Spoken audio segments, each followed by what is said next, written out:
Bonjour à tous. C'est une vidéo un peu mea culpa par rapport à celle d'il y a 2 jours sur les 10 000 abonnés, parce que en fait je savais pas ce qui était en train de se passer en même temps que j'étais en train de mettre cette vidéo en ligne. J'étais, je savais pas ce qui se passait à la minute près à Gaza. Alors pour tous les gens qui me demandent qu'est-ce que tu penserais si on veut quitter la France, dans quel pays on devrait aller s'installer? Ben pas en Israël et pas en Palestine, hein. Ça me paraît évident, d'accord? Donc j'éviterai l'Iran aussi à votre place.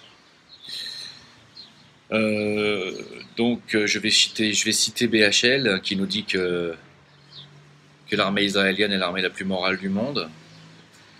Une armée qui tire à balles réelles, en général une armée tire toujours à balles réelles, hein, vous me direz, sur des populations civiles désarmées. Ah si, ils avaient des lance-pierres quand même, c'est vrai que c'est hostile. Et qui fait des centaines de blessés et des dizaines de morts. Ça s'appelle pas un acte de guerre, hein, ça s'appelle une violation des résolutions de l'ONU. Et ça s'appelle clairement une attaque, hein. On ne peut pas parler de génocide à ce stade quand même. Mais oui, on peut parler de massacre. Oui. Massacre volontaire. Alors, sous les yeux, j'allais dire, ébahis et complices de la moitié de la planète, hein. Euh, la moitié de la planète, c'est-à-dire la moitié occidentale, hein. Un silence radio des Russes, presque un silence radio des Américains. Macron qui a dit oh c'est pas bien, hein, faut quand même leur donner un petit bout de pain quand même, palestiniens. Déjà qu'on leur a interdit de pêcher dans leurs 3 kilomètres de rivage qu'on leur a laissé, faut quand même leur donner un petit quignon quoi, hein. Mais c'est pas bien, faut pas recommencer, hein, faut pas tuer 70 personnes, c'est mal, c'est caca. Voilà, Macron a été très très virulent et c'est vrai qu'il y a de quoi s'énerver, hein, je le comprends. Marine Le Pen qui a dit que le gouvernement israélien avait envoyé un message fort et clair à tous ceux qui allaient vouloir violer leurs frontières. Ben Marine, honte à toi. Qu'est-ce que tu veux que je te dise? On appelle ça un acte de soumission. On appelle ça se coucher. Pour ma part, je trouve ça pas scandaleux, je trouve ça abominable. C'est Ça dénote la volonté de ces gens-là. Et quand je dis ces gens-là, je ne parle pas des juifs. Que ce soit clair, hein, la critique d'un massacre, du massacre commis par une armée, ne remet pas en question toute une communauté, hein. Je veux dire, je ne parle pas des juifs, hein, que ce soit clair. Je parle d'un État, hein, je parle d'Israël, là, qui, depuis qu'ils se sentent forts avec leur allié, leur grand frère américain, se sentent autorisés à commettre des meurtres avec leur armée en toute impunité, hein. C'est-à-dire, ils se foutent royalement de ce qui pourrait leur arriver derrière, mais royalement. Ils vont être condamnés, bien sûr, hein. Il y a eu une réunion de crise à l'ONU, là, actuellement, à l'heure où je vous parle. Il va certainement y avoir des condamnations. Mais comme d'habitude, les condamnations, elles finissent sur le rouleau de papier toilette de Netanyahou dans ses chiottes, hein. Ils s'entorchent le fion avec, hein, Netanyahou, complètement. Eux, leur but, c'est pas de faire régner la paix dans le monde, hein. Leur but, c'est de détruire tous les pays hostiles à Israël, hein. Alors les détruire, que ce soit économiquement, militairement ou physiquement. Il ne s'agit pas de les détruire, de balancer les bombes atomiques partout. Quand ils disent que, par exemple, la Syrie est devenue inoffensive, c'est parce que, bon, ils considèrent que la Syrie maintenant n'est plus une menace militaire. Pour eux, la seule menace militaire proche d'Israël, c'est l'Iran, hein, j'ai déjà dit. Donc l'Iran est le dernier pays qui tombera, et de toute façon, c'est même écrit dans leur eschatologie talmudique, la Perse restera jusqu'à l'arrivée de leur Messie. Donc ça veut dire que l'Iran va encore rester debout un certain temps, parce que c'est quand même un grand pays. Euh, mais tous les autres pays arabo-musulmans autour d'Israël sont tombés ces 20 dernières années, hein. Tout ceci fait partie d'un plan, hein, c'est un plan messianique, hein. Alors pour tous ceux qui disent attention, maintenant quand tu critiques Israël, tu es passible de condamnation pour antisémitisme. Eh ben, condamnez-moi. Condamnez-moi parce que je ne peux pas cautionner à aucun moment qu'un pays démocratique, enfin, qui se dit démocratique, en tout cas qui fonctionne comme tel, puisse commettre de pareilles atrocités sur un peuple civil, quand on sait que ce même peuple est déjà opprimé, rangé dans un camp de concentration qui s'appelle la bande de Gaza depuis déjà des années, et qu'on leur vole les terres et qu'on les repousse de plus en plus loin pour au final les faire disparaître complètement du territoire. Hein. Faut pas rêver, hein, on sait très bien comment ça va finir tout ça. D'ailleurs, je pense que s'il n'y avait pas les satellites, le journalisme et les caméras partout, ils auraient déjà massacré tout ce qui reste de Palestiniens. Je pense que j'en mets ma main au feu. Hein. Donc, ça se condamne tout ça. Quand on a un minimum de courage de ses opinions, on le dit. Voilà, moi je le dis. Je trouve ça abominable, ce qu'est en train de faire ce pays, hein, et avec l'aval, bien entendu, de l'Occident et des États-Unis. C'est abominable. Ces gens sont en train de travailler pour le diable. Ce sont des serviteurs de Satan. Voilà. Et le Messie qui va revenir ne peut en aucun cas, j'espère que vous l'aurez compris, ne pourra en aucun cas être le Christ ou Jésus, pour ceux qui croiraient, parce que vous savez qu'il y a des chrétiens, surtout aux États-Unis, qui sont messianiques, c'est-à-dire qui sont du côté d'Israël, comme Trump par exemple, parce qu'ils croient que justement ce plan messianique travaille pour le retour du Messie, mais eux ils croient que c'est pour Jésus.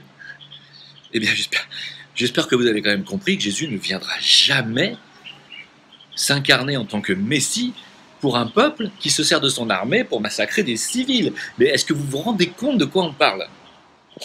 Est-ce que vous vous rendez compte? Alors évidemment, pour les juifs, pour les talmudistes, quand ils disent Meshiach, et ils n'entendent pas Jésus, bien entendu. Pour eux, Jésus, il est issu d'un excrément et sa mère était une pute, donc c'est clair.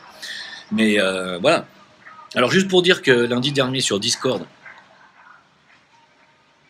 ils font de la musique au moment où j'enregistre, que lundi dernier sur Discord, il y a des gens qui sont venus troller, bien entendu, dont un Israélien, dont le nom est New York, étrange hein, pour un Israélien, et il est venu nous dire qu'en fait, alors je vais citer un petit peu ces mots, hein, qui nous pissait dessus, en fait. Alors il m'a appelé Goy, il m'a pas appelé par mon nom, et il m'a dit Goy, écoute-moi, comme si moi je lui disais juif, écoute-moi. Et il m'a dit j'aime l'humanité. Ok, c'était une belle démonstration déjà en m'appelant Goy.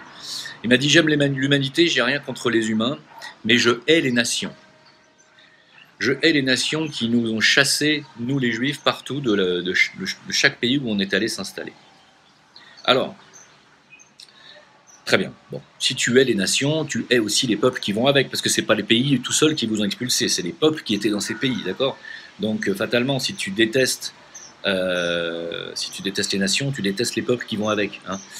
En fait, en réalité, il nous a déblatéré pendant 15 minutes une haine absolue des goïms, hein, que nous sommes, avec une arrogance qui m'a fait sortir de mes gonds. Je l'admets, j'ai perdu un petit peu le contrôle. Je me suis un peu énervé et je lui ai coupé le micro, bien entendu, en lui disant que, hélas pour lui et hélas pour le peuple juif, s'ils se font rejeter, il faut se poser la question. C'est pas moi quand même, j'y suis pour rien, moi. Tu vois et Michel Boujna qui se pose la question. On est 15 millions sur la Terre de juifs. D'accord? Il y a 1,5 milliard de Chinois, il y a... Qu'est-ce qu'on a fait? Qu'est-ce qu'on a fait de mal, de si mal, pour être haï de cette manière-là? Michel, pose-toi la question. Mais pose-la toi vraiment. Hein? Qu'est-ce qui fait que... je sais pas, par exemple, ce qui s'est passé hier à Gaza, tu crois que ça va vous faire accepter dans le Moyen-Orient? Tu crois que dès que, par exemple, la Syrie ou l'Iran ou l'Irak ou l'Égypte pourront vous botter le cul, tu crois qu'ils vont pas le faire maintenant avec ce que vous avez fait? Faut y attendre, hein, faut vous y attendre. Alors, certes, le passé du peuple juif n'est pas un passé massacreur, à l'image de ce qu'on a vu hier, on est d'accord. Mais quand on se targue de n'être que 15 millions dans le monde, et c'est un chiffre stable depuis des siècles, hein, on ne peut pas dire derrière qu'on aime l'humanité. Parce que si vous êtes que 15 millions, c'est pas parce qu'on ne veut pas de vous, mais c'est parce que c'est vous qui ne voulez pas vous mélanger. C'est vous qui ne voulez pas vous métisser. C'est vous qui refusez de vous amalgamer avec des êtres impurs, comme c'est écrit dans le Talmud sur les goïms, sur les goïs comme nous, parce que soi-disant nous mangeons de la nourriture impure, des animaux impurs, et nous avons des pensées impures, donc nous ne sommes pas purs, donc vous ne vous mélangez pas à nous. C'est vous qui le dites, c'est dans vos livres. C'est pas nous qui vous disons, on vous chasse parce que vous êtes trop purs pour nous. Il me semble quand même que si vous faites l'objet d'un rejet général, c'est parce que vous le suscitez. Croyez pas? Je sais pas. Vous savez, ce sentiment systématique de persécution, c'est une paranoïa. Hein. C'est une paranoïa qui s'accompagne d'une volonté de ne jamais vouloir se remettre en question. Et surtout, je le dis, vous êtes un peuple intelligent, très intelligent même. Je vais vous dire, je parle même avec des Marocains, musulmans, qui me disent, tu sais, là, ce qui se passe en Israël, c'est la faute des Palestiniens. Je dis, ah bon, pourquoi ça? Je dis, parce que ça fait des siècles qu'ils sont là, et c'est toujours un morceau de désert.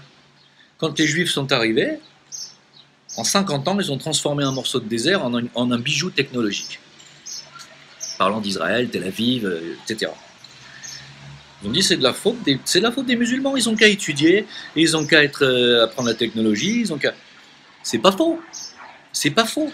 Donc, on ne peut pas vous l'enlever, ça.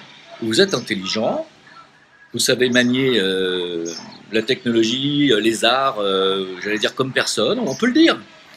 Mais ce qui vous manque, c'est de la sagesse. C'est de vouloir donner un petit peu, un minimum de ce que vous avez. Si vous donniez un minimum de ce que vous aviez aux Palestiniens, ils pourraient vivre à côté de vous en esprit fraternel. Il vous manque de la sagesse et il vous manque de l'amour. Et l'amour-sagesse est ce qu'était venu apporter le Christ sur terre, à travers Jésus. Cet amour-sagesse qui manque désormais à votre peuple pour pouvoir enfin vivre en paix avec le reste du monde. Voilà ce que j'ai à dire. À bientôt. Merci de votre soutien. Au revoir.